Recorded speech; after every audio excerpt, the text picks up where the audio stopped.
À leur mariage, Olivier de Clisson offre à Jeanne de Belleville un livre qui raconte cette histoire.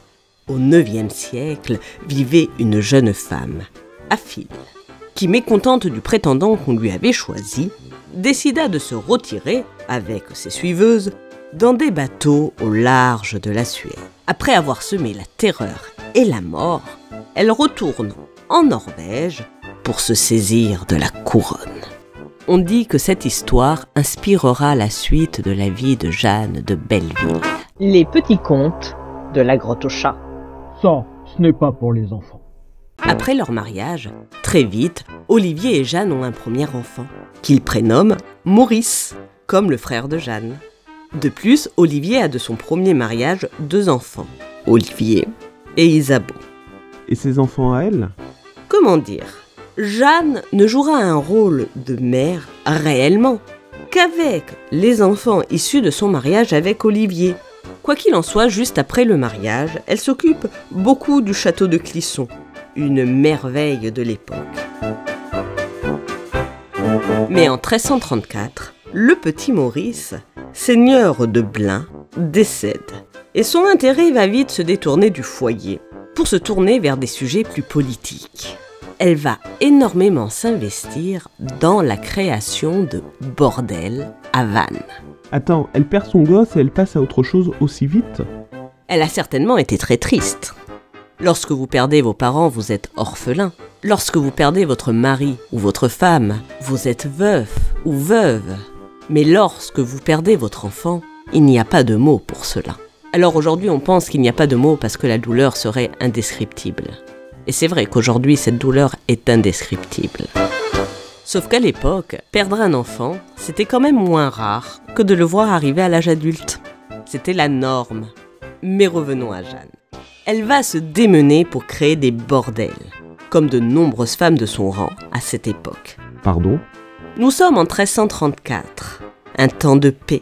Alors on s'intéresse à la misère de la société, et en l'occurrence aux violences sexuelles faites aux femmes, et notamment à l'agression des femmes de bonne réputation. Et Jeanne, comme de nombreuses femmes de son époque, est persuadée que si l'on permet aux hommes de libérer leurs humeurs, alors les femmes seront plus libres de circuler. Un combat féministe en somme.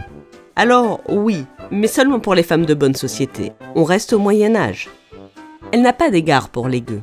Concernant les gueuses, elles seront prostituées. Concernant les gueux, ils n'auront jamais l'argent de se payer les services d'une pute.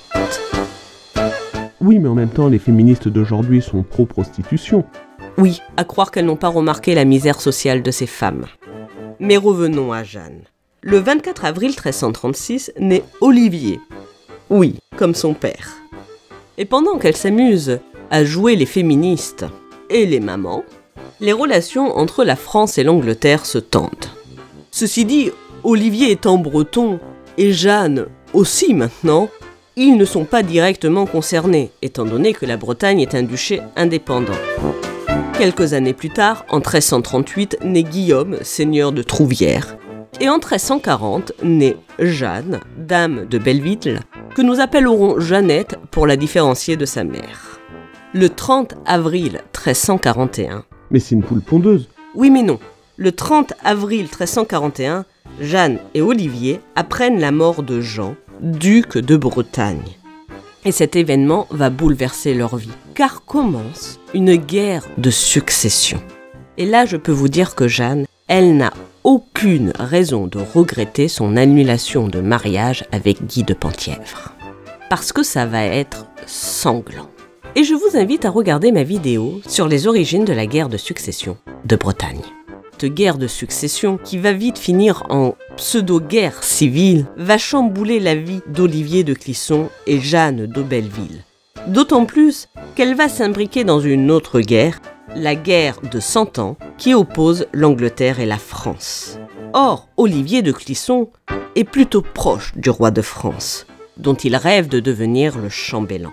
Et donc Olivier et Jeanne vont choisir le camp français? Non. Ah non, tu vas pas encore me raconter l'histoire du côté anglais. Non, ne t'inquiète pas, Trublion. Ce qu'Olivier et Jeanne veulent, c'est que la Bretagne reste indépendante. Mais cela ne va pas être une partie de plaisir. Parce qu'une ville va être au centre de l'attention, Vannes. Vannes qui va subir 4 sièges, mais ça sera l'objet des prochains épisodes.